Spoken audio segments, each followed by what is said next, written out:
bermutu dan berkarakter kuat, berdaya saing dalam bekerja, tampil mandiri penuh cita. Jadilah kita generasi bangsa, potensi yang unggul merata, berwawasan tinggi, berbudi mulia, giat belajar selalu berusaha. SMK bisa raih prestasi, ukir masa depan, menerjang zaman menyongsong pembangunan. Siap sedia dan selalu bangga, dari SMK untuk Indonesia.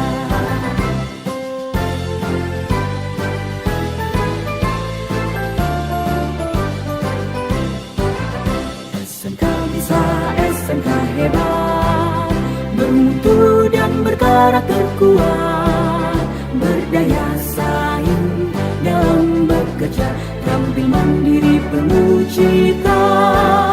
Jadilah kita generasi bangsa, potensi yang unggul merata, berwawasan tinggi, berbudi mulia, giat belajar selalu berusaha.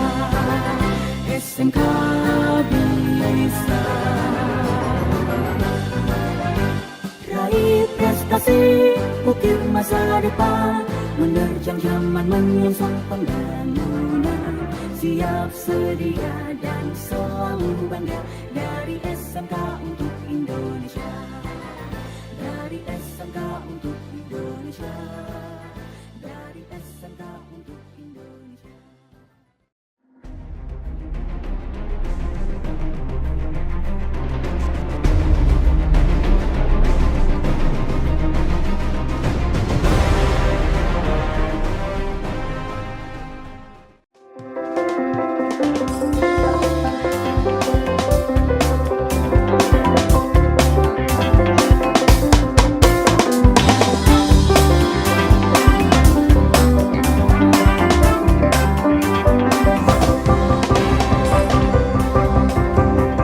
Assalamualaikum warahmatullahi wabarakatuh. Waalaikumsalam warahmatullahi wabarakatuh. Halo pemirsa KSTV dimanapun Anda berada, bertemu lagi dengan saya Dewi dalam acara Ngopi, Ngobrol Inspiratif. Nah, pada kesempatan sore hari ini kita akan berbincang-bincang tentang wakaf. Pasti Anda semua pemirsa KSTV dimanapun Anda berada tidak asing lagi dengan kata wakaf, yaitu menyerahkan harta kepada pihak lain. Nah, bagaimana tentang wakaf dan apa tentang wakaf? Nah, kita akan bahas sore hari ini dengan Bapak Khoirudin Ahmad. Assalamualaikum Pak. Waalaikumsalam. Pripun kabaripun Pak? Alhamdulillah saya dan baik. Nggih. Bapak Khoirudin Ahmad selaku pengasuh Pondok Pesantren Lil Mutakin di Kedung Lurah Pegalan, dan selain itu beliau sebagai Ketua Lembaga Wakaf dan Pertanahan Pimpinan Cabang Nahdlatul Ulama Kabupaten Trenggalek. Boleh diperkenalkan dulu Pak? Memperkenalkan, nama saya adalah Khoirudin Ahmad dari Khodim Pondok Pesantren Lil Mutakin Kedung Lurah, dan juga kebetulan diberi amanat untuk menjadi Ketua Lembaga Wakaf dan Pertanahan PJNU Kabupaten Trenggalek. Iya, Bapak, kalau kita bicara tentang wakaf, tentunya dari kita ada sebagian yang masih abu-abu tentang wakaf itu seperti apa. Nah, boleh Bapak mungkin dijelaskan tentang definisi dari wakaf itu sendiri seperti apa? Terima kasih Mbak Dewi. Memang kalau berbicara tentang wakaf itu tidak ada habisnya. Karena saking banyaknya permasalahan-permasalahan yang ada pada wakaf tersebut. Yang sementara ini berbicara wakaf, kalau yang sudah berjalan di masyarakat sekarang ini rata-rata wakafnya adalah wakaf siri. Dalam artian seperti halnya orang nikah siri. Orang nikah siri itu menurut syariat sudah sah. Cuman kalau menurut agama dan itu menurut negara kan belum sah. Seperti halnya nikah siri, wakaf juga seperti itu. Rata-rata masyarakat yang berwakaf itu sudah sah menurut syariat, menurut agama, tapi menurut negara ini belum afsah. Nah, ini yang menjadi kendala sekarang ini, yang akhir-akhir ini kami galak-galakan agar masyarakat itu mau untuk melegalkan perwakafan tersebut. Tapi ya memang tidak gampang. Iya. Sangat sulit. Artinya memberi pemahaman terhadap masyarakat luas itu ya tidak segampang kita bayangkan. Iya. Karena masyarakat itu yang penting saya sudah ikhlas, dadak memberi seperti ini itu, gila, itu yang menjadi permasalahan sekarang. Tapi alhamdulillah Mbak Laun sekarang di PCNU Trenggalek yang sudah masuk dalam data kami sekitar ada kurang lebih sekitar ada 700-an kurang lebih itu yang sudah masuk. Adapun yang belum masuk dalam data kami itu masih banyak, tapi masih saya selidiki, salah cari, itu yang sudah masuk berwujud sertifikat wakaf. Itu sekitar sudah seperti itu masuk dalam rekap Siwak Nahdlatul Ulama. Iya. Nah, berbicara tentang wakaf, itu saya kira masyarakat sudah memahami semua. Definisi wakaf tersebut adalah memberikan suatu kemanfaatan dari sebagian dari milik harta milik kita diberikan kepada kemaslahatan, khususnya kemaslahatan keagamaan atau kemaslahatan umat. Itu wakaf secara umum. Iya, berarti memberikan harta benda kita kepada umat yang bermanfaat, gitu Pak Inggih.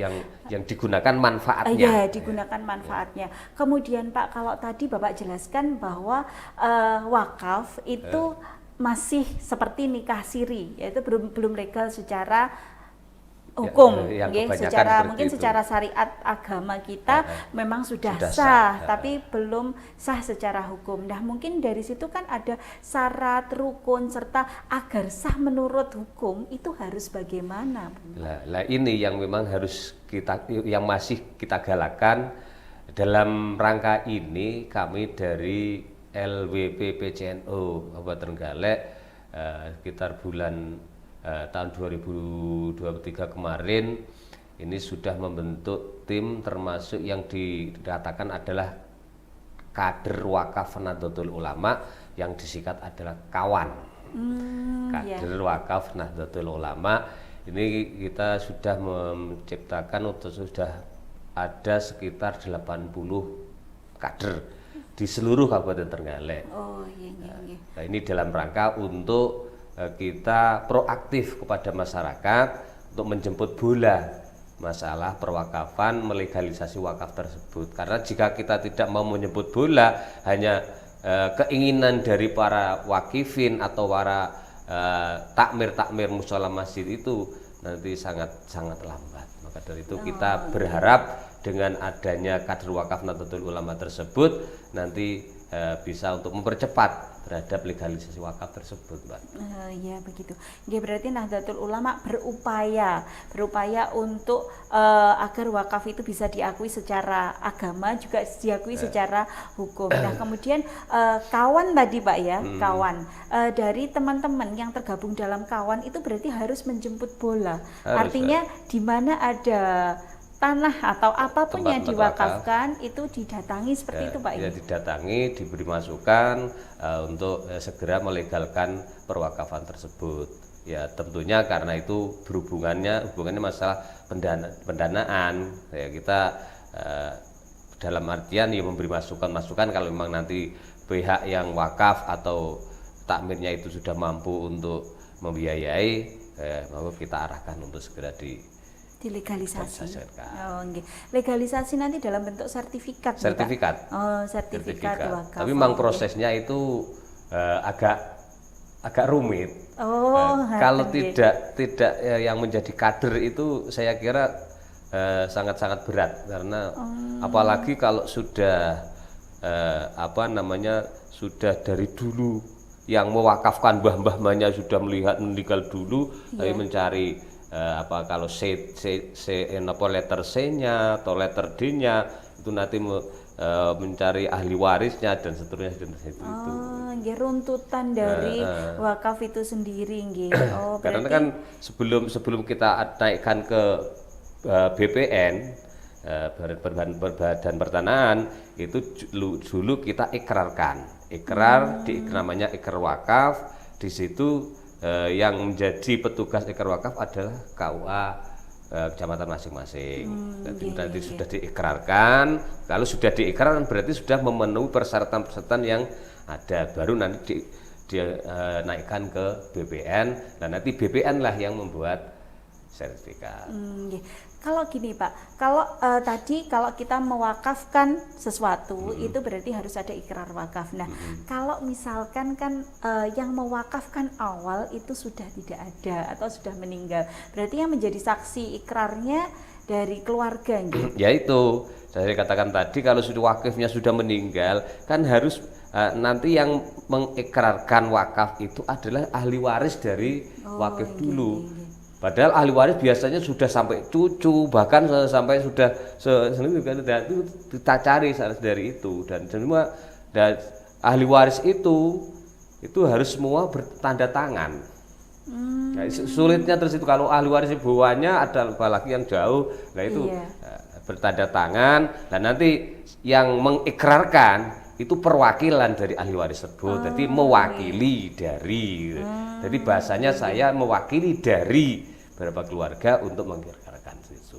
Ya, itu berarti untuk menghindari hal-hal yang tidak kita inginkan setelah wakaf nggih Pak. Sangat kalau saya sekarang berbicara sekarang ini termasuk bagian daripada amar ma'ruf nahi munkar. Nggih. Kok begitu? Gini. Perwakafan ini sudah kompleks sekali, bahkan di seluruh Indonesia itu sangat bermacam-macam, karena kita tidak menjamin anak cucu kita ini akan menjadi orang yang baik semua. Siapa bisa menjamin? Tidak ada Pak. Untuk menjaga dari hal-hal yang tidak diinginkan dari anak cucu kita, kalau sudah dilegalkan itu bisa. Tapi kalau sudah belum dilegalkan, inilah anak cucu kita itu ada yang tidak beres lah. Terus suatu saat melihat, bah ini sertifikatnya mbah saya, padahal ini sudah jadi masjid, tapi sertifikatnya masih sertifikatnya kakeknya baik. Lah itu wah tak boleh. Nah ini bisa jadi, dan itu banyak masjid yang dijual oleh anak cucunya. Karena apa? Karena tidak memiliki legalitas. Jadi sertifikatnya masih sertifikatnya wakif, belum sertifikatnya wakaf. Wakif itu yang orang yang mewakafkan. Nah ini sangat sudah banyak terjadi, bahkan di kota-kota itu sangat banyak. Kalau desa itu kayaknya belum pernah mendengar, tapi kalau di kota-kota sudah banyak sekolah itu yang dijual oleh anak cucunya gara-gara perwakafannya itu masih dalam koridor belum legal ini. Ya seperti mungkin berita-berita yang kita dengar memang seperti itu Pak ya. Ya mungkin itu jadi pertanyaan, kenapa kok ahli warisnya menggugat kembali atau menjual kembali tanah wakaf karena memang belum ada sertifikat wakafnya. Itu pemahaman yang akhir-akhir ini banyak kekeliruan dari pemahaman itu, dalam artian saya sudah wakaf dengan ikhlas kok ada seperti itu, tidak seperti ini, data di sertifikatnya. Nah ini pemahaman yang sangat keliru. Ini kita menggalakkan untuk Trenggalek.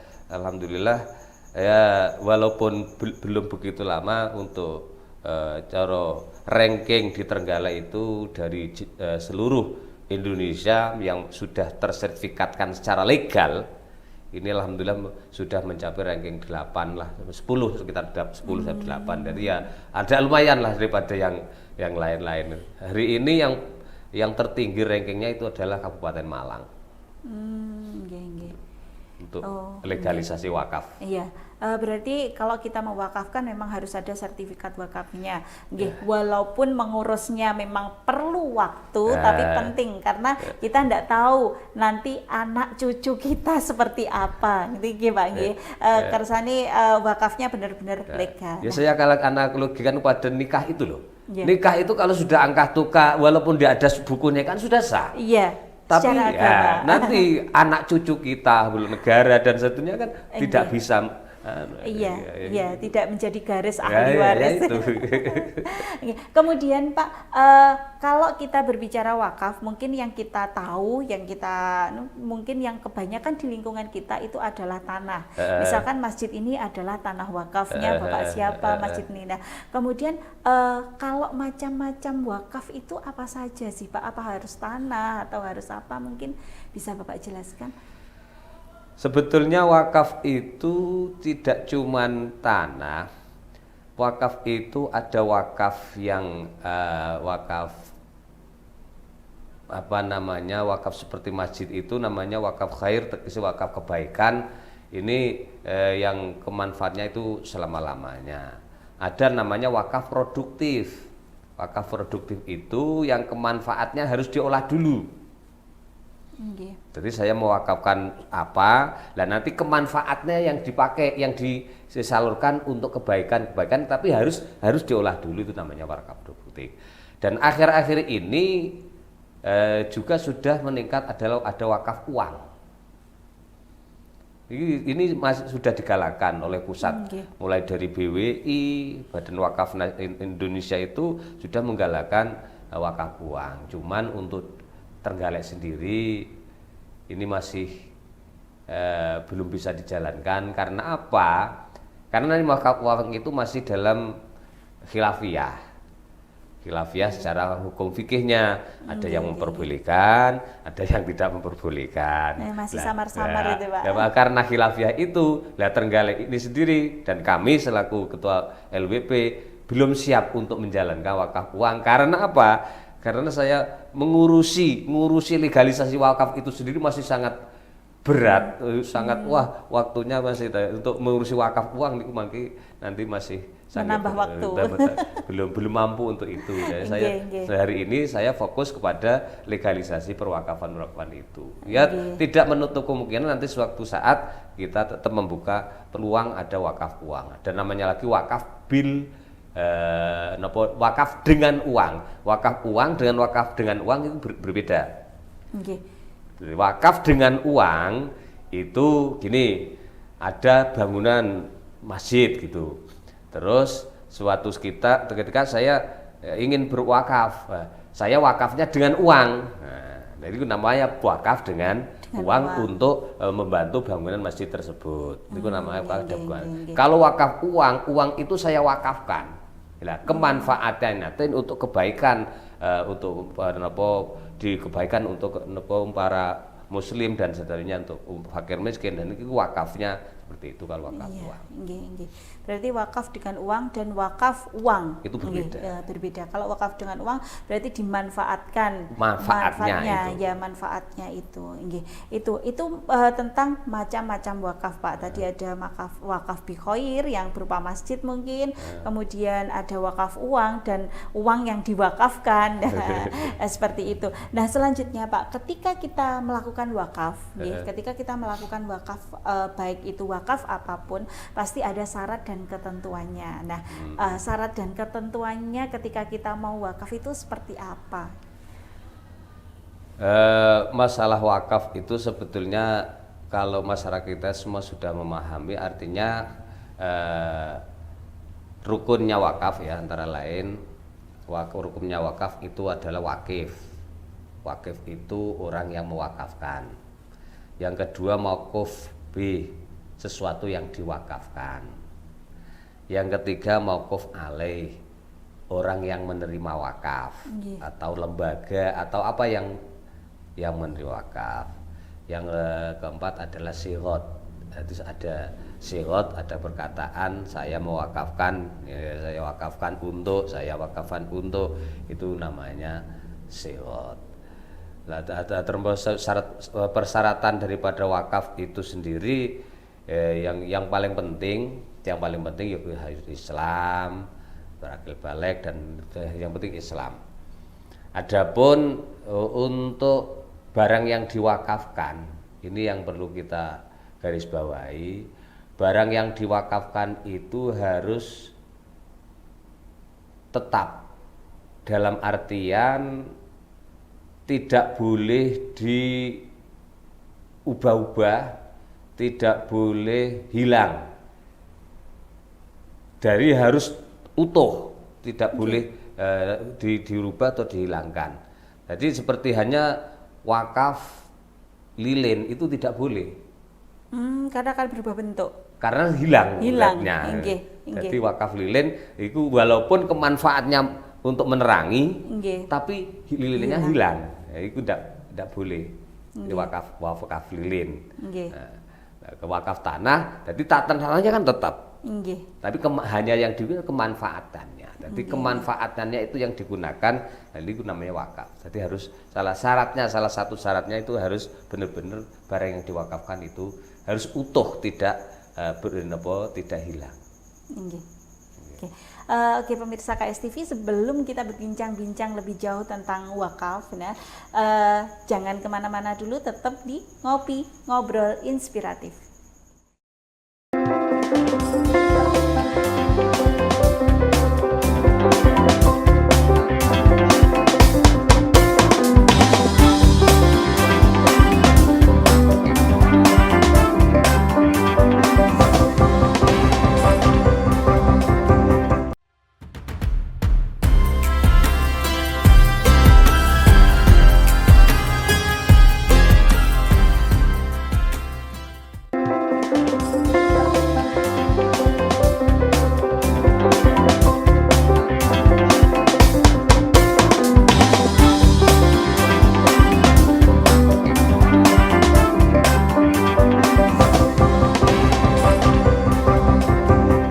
Pemirsa KSTV dimanapun Anda berada, kembali bersama saya Dewi dalam Ngopi Ngobrol Inspiratif. Dan tentunya kali ini kita masih berbincang-bincang tentang wakaf. Nah, bersama Bapak Khairuddin Ahmad. Monggo Bapak, sebelum kita mulai lanjutkan perbincangannya, kita minum kopinya dulu.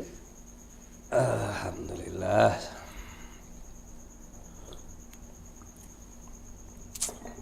Nah, kalau tadi kita sudah berbincang tentang definisi dari wakaf, kemudian syarat dan rukun wakaf, macam-macam wakaf itu apa saja, kemudian selanjutnya kita akan berbicara tentang hukum menjual harta yang diwakafkan. Kan banyak ya Pak, kita mendengar berita mungkin kalau di Trenggalek tadi Bapak mengatakan Trenggalek belum ada, tapi di daerah-daerah lain di televisi kita mendengar berita bahwa ada masjid yang dijual, masjid yang telah diwakafkan dijual, kemudian tanah yang telah diwakafkan dijual. Nah, itu hukumnya seperti apa, Pak? Nah, ini yang perlu kita pahami. Sudah saya katakan dari awal, berbicara wakaf itu, legalisasi wakaf itu termasuk saya katakan adalah amar ma'ruf nahi mungkar. Nah, ini yang katakan mungkar, jadi menghukum menjual aset wakaf, merubah aset wakaf itu adalah haram, jelas itu nyata. Nah, maka dari itu saya katakan tanhanganil mungkar, untuk mencegah terhadap mungkaran agar anak cucu kita tidak melakukan sesuatu yang mungkar. Nah, kita cegah dengan cara kita legalkan perwakafan tersebut. Nah, itu termasuk kan tanhanganil fasai wal mungkar. Kalau tidak dicegah, akhirnya nanti anak cucu yang tidak tanggung jawab bisa menjual kan. Nah, ini bagian dari tanhanganil mungkarnya di situ. Iya, berarti kalau menjualnya sendiri hukumnya adalah haram dan kita harus mencegah itu. Ya, mencegah terjadinya perjual beli tanah wakaf. Selanjutnya Pak, kan tadi dikatakan bahwa ketika wakaf itu harus bisa dimanfaatkan. Nah, jika wakaf itu sudah tidak bisa dimanfaatkan lagi, lalu seperti apa Pak? Misalkan tanah sudah tidak bisa dimanfaatkan lagi untuk manfaat yang kemarin mungkin seperti yang diwakafkan, itu seperti apa Pak? sesuatu hal yang diwakafkan itu saya katakan yang di manfaatnya itu ya. Nah, tentunya kalau dari manfaat yang A itu tidak bisa dijalankan, ya kita gunakan untuk manfaat yang B. Kemanfaatan itu kan bermacam-macam. Tidak ada manfaat A. Jadi kalau tidak ada kemanfaatan A, lah ini kita alihkan ke manfaatan B. Yang penting sesuai dengan sigot wakaf tersebut. Jadi umpama kami wakafkan untuk masjid, ya itu kemanfaatannya dari wakafnya ya untuk masjid, tidak boleh digunakan untuk yang lain. Jadi kalau untuk masjid ya masjid, untuk musola ya untuk musola, tidak boleh dialihkan untuk yang lain. Kalau sesuai dengan segotnya ikrarnya tersebut, jadi ikrarnya si wakif untuk masjid itu digunakan untuk yang lain tidak boleh. Tidak boleh. Jadi kalau misalkan tidak bisa digunakan lagi, berarti masih bisa dimanfaatkan untuk yang lain sesuai dengan tapi asalkan tidak bisa dimanfaatkan lagi. Dalam hal wakaf tersebut ada saya cerita dari kiai saya, Mbah Yai Abdullah Pondok Tapak Kedung Lurah, itu sangat berhati-hati terhadap benda wakaf. Suatu saat ada kentongan di masjid, yang di situ kentongan adalah sesuatu yang diwakafkan, wakaf kentongan. Lah, kentongan itu sudah tidak bisa digunakan. Nah, akhirnya Mbah Nyai Sepuh itu dawuh, kentongannya dipeceli untuk gue masak. Nah, Mbah Yai itu dawuh, ojo ben gen ngono ae gen amoh sakarepe dhewe. Akhirnya tidak boleh di apa-apakan, ya diletakkan biar busuk rusak dengan sendirinya. Akhirnya saking berhati-hati terhadap barang wakaf. Itu Mbah Yai saya. Tapi ya kalau sekarang ya tidak se ekstrim itulah. Yang penting tidak jauh dari apa yang tujuan wakif untuk mewakafkan itu. Sesuai dengan tujuan wakif Selanjutnya Bapak, ketika kita mewakafkan sesuatu itu kan tadi ada syarat, rukun dan ketentuannya. Nah, wakaf dianggap tidak sah jika seperti apa, Pak mungkin? Wakaf itu tidak dianggap sah itu ya jika tidak memiliki syarat dan rukun tersebut. Seperti hanya tadi wakaf makanan, kan tidak sah. Wakaf makanan kan habis. Habis dimakan. Ya tidak sah wakaf makanan. Nah, adapun wakaf uang tadi saya bicarakan ada khilafiyah. Wakaf uang itu ada yang mengatakan habis kemanfaatnya, tapi sebetulnya ada yang mengatakan tidak, itu nilainya masih. Itu makanya hari ini masih ada khilafiyah itu. Tapi di pusat sendiri sudah menjalankan. Nah, ini yang salah satu yang jika tidak memenuhi syarat itu tidak sah. Kembali ke ini Pak, tadi Lembaga Wakaf dan Pertanahan PJNU Trenggalek itu memiliki tim yang disebut dengan Kawat. Nah, yang akan membantu kita dalam legalisasi wakaf. Nah, untuk kawan sendiri itu tersebar di 14 desa yang ada di Kabupaten Trenggalek mungkin Pak, atau jika kita ingin melegalisasi wakaf harus mungkin ke sekretariatnya Lembaga Wakaf dan Pertanahan atau seperti apa Pak? Terima kasih. Untuk kawan ini sudah menyebar di seluruh kecamatan se-Kabupaten Trenggalek. Bahkan kalau di sini di Kecamatan Durenan saya lihat paling banyak kadernya. Oh, paling banyak kadernya. Tapi belum begitu berjalan, apa ada kendalanya apa itu belum untuk Durenan. Untuk Durenan itu kadernya paling banyak.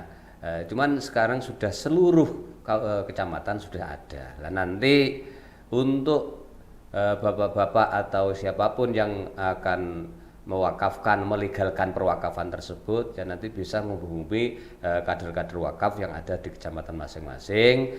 Nah, kalau tidak memiliki akses dan itu bisa langsung menghubungi kita yang ada di BC, nanti kita hubungkan ke kader yang ada di daerah masing-masing, gitu. Lebih gampang, artinya bisa gampang. Lebih mudah untuk aksesnya, ya, Pak. Kemudian Bapak, kita tadi sudah berbincang-bincang tentang wakaf, bagaimana legalisasi wakaf. Nah, tentunya Bapak punya pesan yang akan disampaikan kepada pemirsa KSTV yang ada dimanapun saat ini tentang wakaf itu sendiri seperti apa? Monggo Pak, pesannya tentang wakaf. Terima kasih. Kami ingin memesan kepada bapak-bapak semua wakifin atau takmir-takmir masjid musola atau takmir-takmir lembaga-lembaga seperti halnya sekolahan dan yang lain-lain yang panjenengan semuanya lembaga-lembaga atau masjid panjenengan belum memiliki legalitas wakaf, sertifikat wakaf, monggo segera kita urus, karena untuk menjaga daripada permasalahan-permasalahan yang akan terjadi di akhir nanti, karena sangat banyak permasalahan-permasalahan itu tidak hanya seperti yang saya contohkan tadi, nanti anaknya yang menjual, cucunya yang menjual, itu ada permasalahan-permasalahan baru seperti halnya antara lain dikuasai oleh golongan-golongan tertentu. Karena apa? Karena legalisnya wakaf itu tidak jelas, akhirnya bisa dikuasai oleh orang-orang atau organisasi tertentu. Maka dari itu kami pesan terhadap semua orang-orang yang berhubungan dengan permasalahan wakafan, monggo segera dilegalkan. Dan ini pemerintah sangat membantu kepada kita. Kalau untuk permasalahan legalisasi wakaf atau sertifikat wakaf yang di BPN itu sebetulnya 0 rupiah.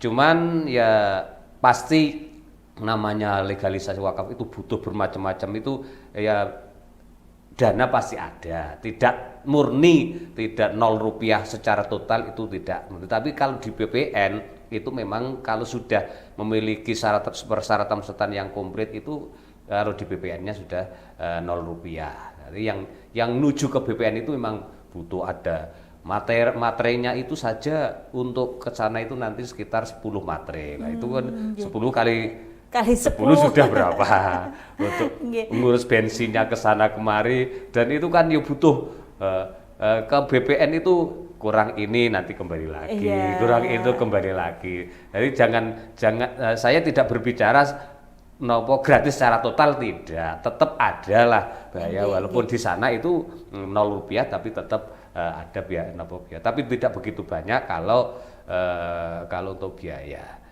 Cuman sedikit gini ya. Setelah itu untuk masalah perwakafan itu memang sangat rumit. Jadi untuk persertifikat wakaf itu gini Pak, ada wakaf itu ada yang untuk sertifikatan, ada yang masih petok C, ada yang masih petok D, ada yang sudah sertifikat hak milik. Sertifikat hak milik ada yang sudah meninggal, ya wakifnya. Nah, sertifikat hak milik itu sendiri ada yang dadak mecah. Itu kompleks sekali. Tapi insya Allah teman-teman kawan itu nanti bisa melaksanakan. Pokok jenengan pasrah semua, khususnya di Trenggalek, bapak-bapak yang di Trenggalek itu nanti menghubungi teman-teman kawan itu, insya Allah nanti bisa diatasi dengan catatan, yaitu panjenengan si wakif atau takmir itu ya proaktif. Jika diminta untuk ini oleh kawan, ya kita layani, jangan saling proaktif bersama-sama. Ini insya Allah itu. Jadi intinya dari percakapan kita pada sore hari ini, yang pertama wakaf. Ketika kita mewakafkan sesuatu yang akan dimanfaatkan untuk kebaikan, itu harus ada legalisasinya, harus ada sertifikat wakafnya, agar mencegah amar ma'ruf nahi mungkar tadi, Bang Gigi, mencegah hal yang tidak kita inginkan di masa depan, entah itu dengan keluarga kita, anak-anak kita, atau cucu-cucu kita. Nah, seperti itu pemirsa yang ada di pemirsa KSTV dimanapun Anda berada. Nah, mungkin percakapan kita tentang wakaf cukup sampai di sini dulu, dan terima kasih Bapak Khairuddin Ahmad selaku narasumber kita pada sore hari ini, dan saya Dewi mohon undur diri. Sekian, wassalamualaikum warahmatullahi wabarakatuh. Waalaikumsalam warahmatullahi wabarakatuh.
Assalamualaikum warahmatullahi wabarakatuh.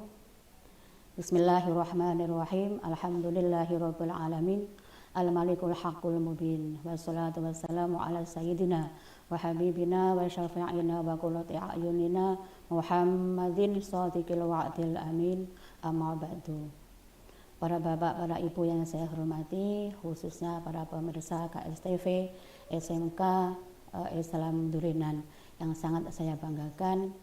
Pertama-tama mari kita memuji syukur kehadirat Allah Subhanahu wa taala, yang mana pada hari ini kita masih diberi kesempatan panjang umur. Mudah-mudahan umur kita ini menjadi umur yang lebih manfaat. Amin ya rabbal alamin. Kedua kalinya salawat beserta salam semoga tetap terlimpahkan kepada habibina wa syafi'ina wa qurrati a'yunina, yaitu Nabi besar Muhammad sallallahu alaihi wa alihi wasallam, dengan harapan mudah-mudahan besok di yaumil qiyamah kita mendapatkan syafaatul uzmanya.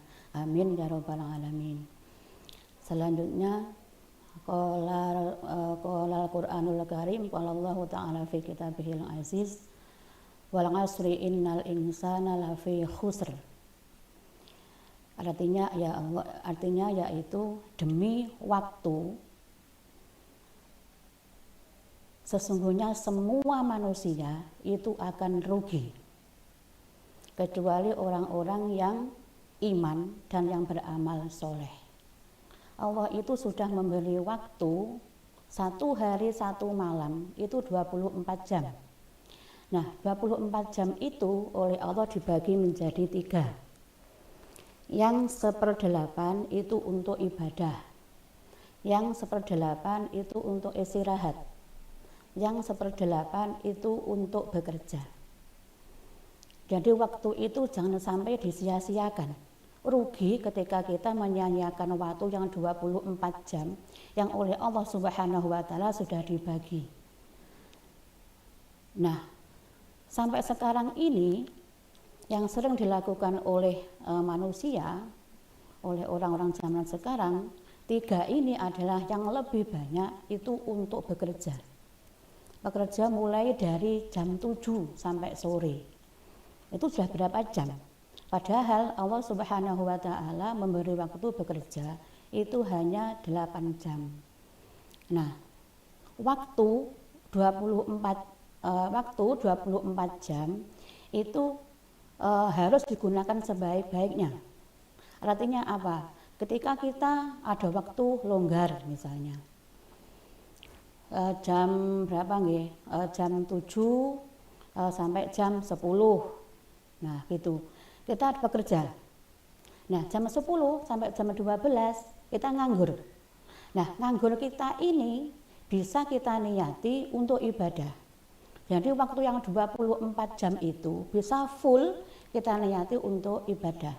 Meskipun Allah hanya memberi waktu 1/4, 1/8, berarti 8 jam untuk ibadah.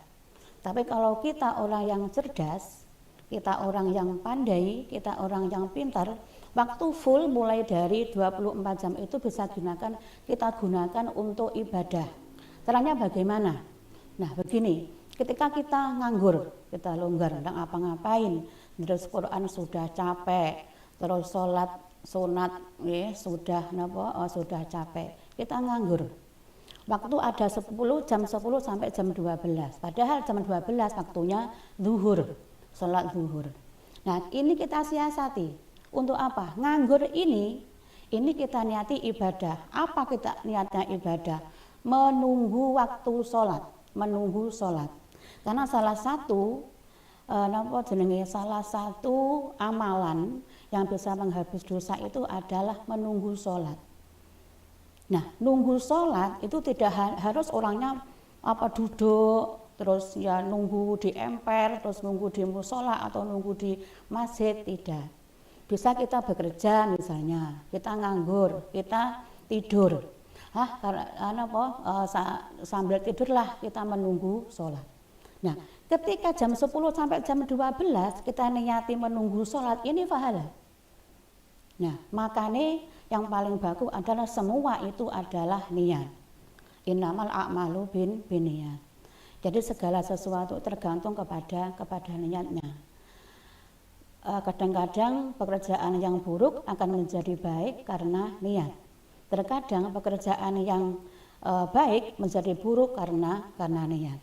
Makanya niat itu harus difokuskan, harus kembalikan kepada niat yang baik. Apapun. Jadi misalnya jam 10 sampai jam 12 kita menunggu sholat. Ini ibadah, pahalanya besar, bisa menghapus dosa. Nah, terus, kalau ditanya oleh malaikat, ini gimana toh? Nah, ini saya jam 10 sampai jam 12 kan nunggu sholat. Nah, gitu. Jadi kita siasati. Niat yang paling bagus. Karena niat itu adalah hal yang paling penting dalam beramal. Dulu itu di Makkah itu ada raja datang ke Makkah. Yang namanya raja kan dihormati, dimuliakan gitu nggih ketika datang dimanapun tempatnya. Terus ketika di sana raja itu datang ke sono. Nah, di sana tidak dihormati. Akhirnya marah-marah raja itu. Loh, saya tidak dihormati gitu. Katanya orang di sini lebih menghormati yang lainnya daripada panjenengan. Raja tanya, apa itu? Makkah. Akhirnya raja itu mau menghancurkan Makkah. Biar saya lebih dihormati daripada Makkah. Akhirnya raja itu sakit, yang sakitnya itu sangat parah banget, akhirnya sulit diobati. Nah, ada tabib yang bilang bahwasanya penyakit kamu itu tidak sembarang penyakit, tapi kamu harus merubah niat kamu untuk menghancurkan Ka'bah. Nah, sehingga sembuh. Nah, ketika sembuh akhirnya bertobat. Nah, itu adalah niat. Makanya waktu mari kita gunakan dengan niat yang sebaik-baiknya. Nah, demikian. Terima kasih. Assalamualaikum warahmatullahi wabarakatuh.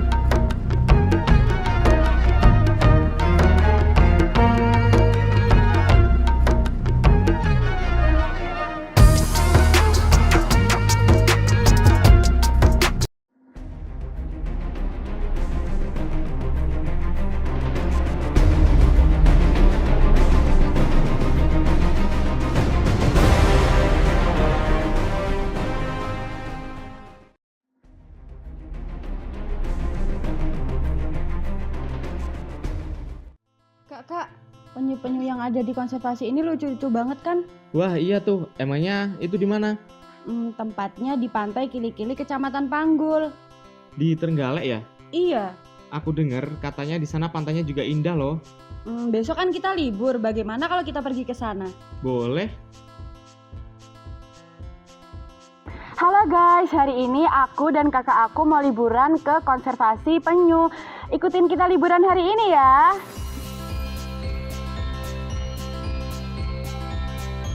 Kami dalam perjalanan menuju tempat konservasi penyu sambil menikmati suasana yang dingin di sepanjang hutan pinus. Kami sampai di pintu masuk Pantai Kili-Kili dengan penuh harap segera sampai di lokasi konservasi penyu.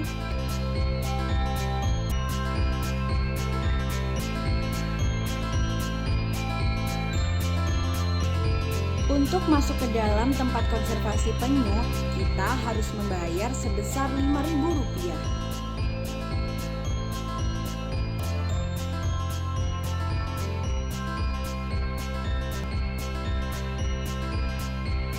Di tempat konservasi penyu terdapat pendopo sebagai balai pertemuan dan tempat berkumpulnya keluarga.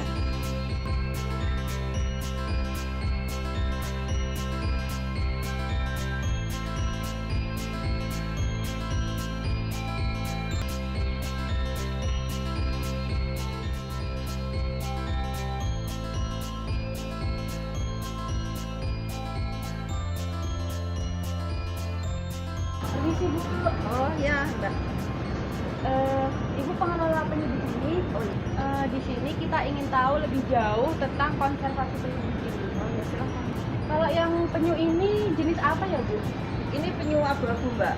Jadi kebetulan pantai ini itu paling banyak jenis ini, jenis penyu abu-abu atau penyu lekang kita menyebutnya. Bu, ini bagaimana konservasi penyu ini dikembangkan ya? Awal mulanya?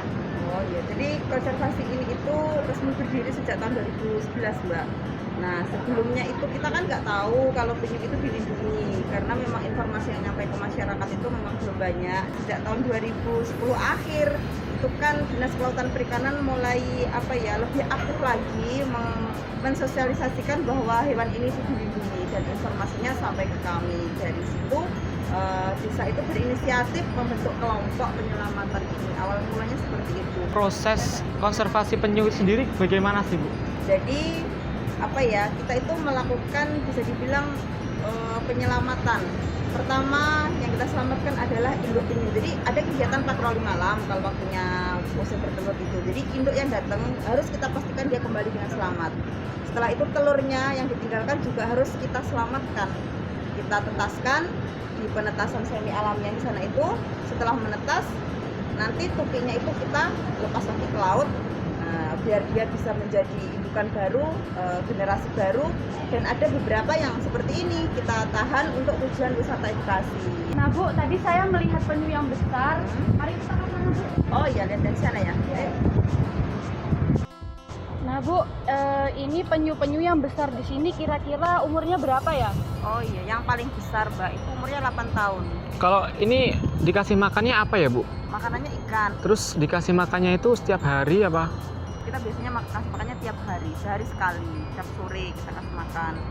Terus saya dengar-dengar di sini kan bisa menjadi orang tua asuh dari penyu-penyu ini, maksudnya seperti apa ya Bu? Iya, orang tua asuh itu adalah orang-orang yang mengadopsi penyu. Nah seumpama nih Bu, seumpama kan kita udah jadi orang tua asuh. Terus kita tuh boleh nggak sih bawa pulang penyu-penyu itu? Oh itu nggak boleh Mas, jadi ini tuh hewan langka yang dilindungi. Kita tidak boleh membawa dia pulang. Oh jadi seperti itu Bu, terima kasih banget atas informasi semuanya dan kami sudah paham juga.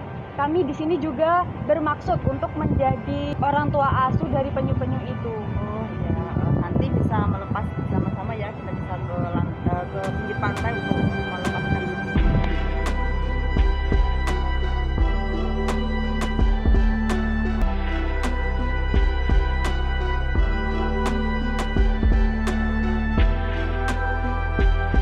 Kak, tadi waktu aku di sana ngelihat ada tulisan penyu mengajarkan kita untuk kembali. Maksudnya itu karena penyu itu memiliki GPS yang membantunya bisa kembali ke tempat di mana dia dilahirkan. GPS maksudnya Kak?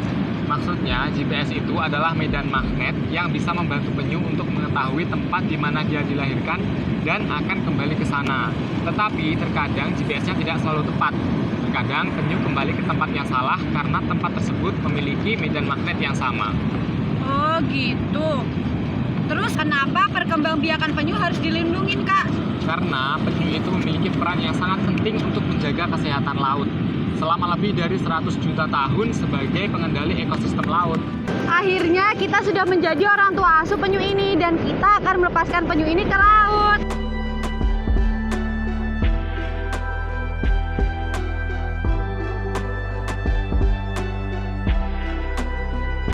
Yeay, semua penyu sudah kita lepas ke laut dan sekarang kita menikmati keindahan pantai ini.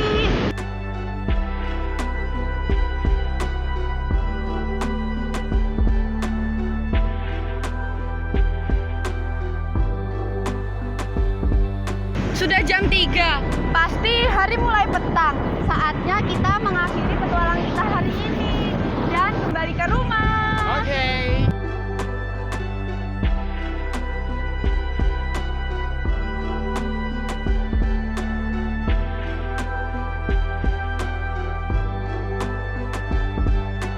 Akhirnya sampai di rumah juga. Rasa penasaranku tentang penyu akhirnya terjawab sudah. Dan tidak ada salahnya kan jika aku berbagi di media sosial tentang apa yang aku dapat hari ini.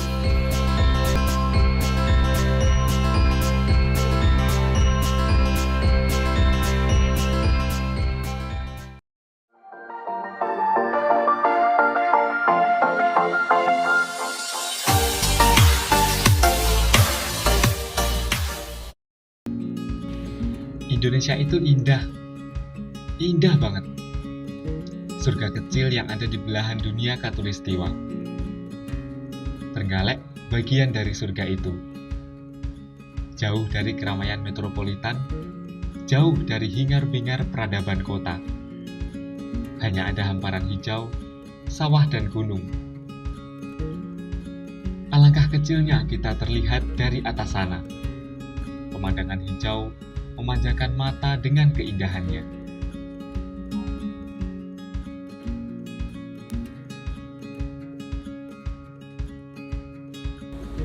Trenggalekku, tetaplah hijau, tetaplah menjadi kedamaian bagi penikmatmu.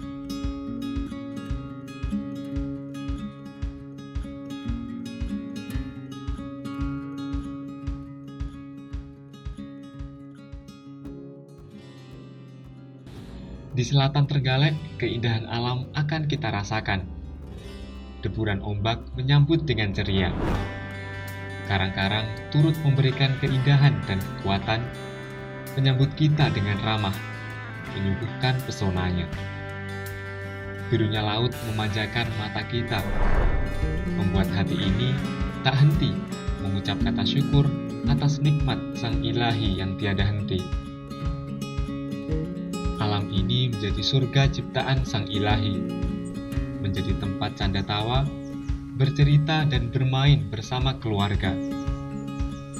Deburan ombak menambah suasana asri dan kedamaian bagi penikmatnya. Alangkah indahnya saling berbagi dan bekerja sama.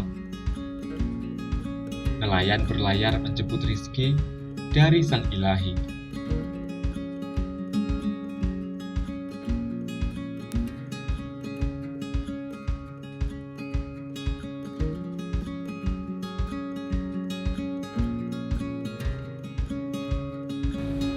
Menikmati senja di sore itu dengan tak hentinya mengucap rasa syukur atas nikmat Sang Ilahi. Lestarilah alamku dan tetaplah menjadi sahabat yang memberikan keindahan, kedamaian, dan kekayaan bagi manusia. Trenggalekku, kami akan menjagamu sepenuh hati. Tetaplah berteman hati.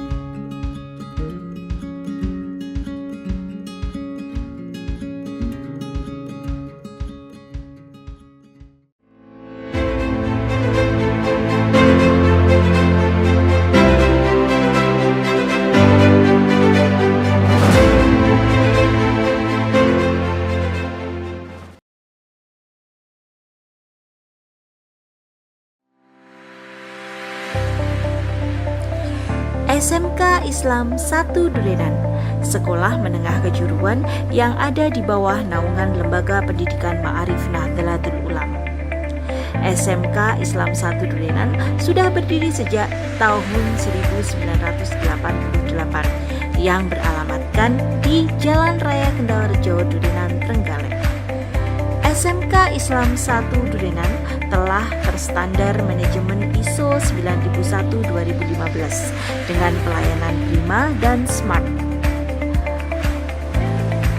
Sekolah di SMK Islam 1 Durenan mencetak kader bangsa yang terampil, berilmu, beriman, dan berakhlakul karimah dengan pembiasaan baik, sholat duha, tahlil qosor, tadarus Al-Quran sebelum kegiatan pembelajaran dimulai. SMK Islam 1 Durenan punya visi menyiapkan seluruh siswa-siswinya menjadi insan yang beriman, berilmu, terampil, takwa, dan mandiri, dan siap menyongsong era global dan era milenial. SMK Islam bisa, SMK Islam hebat, SMK Islam luar biasa.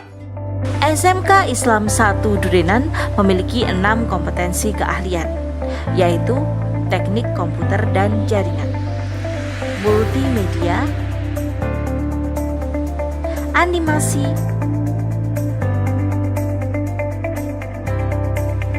otomatisasi tata kelola perkantoran,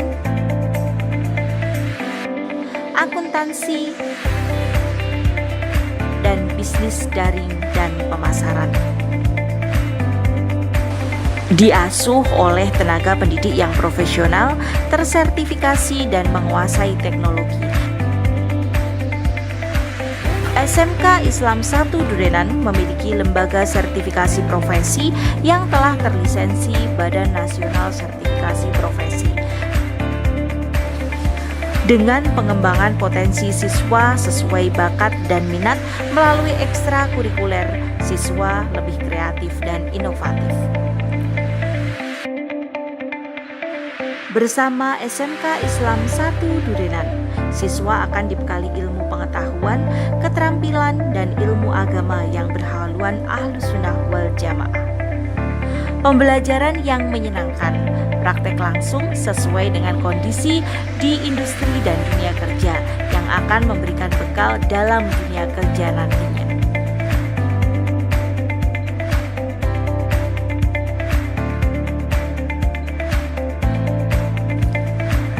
SMK Islam 1 Durenan selalu berpacu mengembangkan teknologi terkini untuk menjadi sekolah unggul dan berprestasi.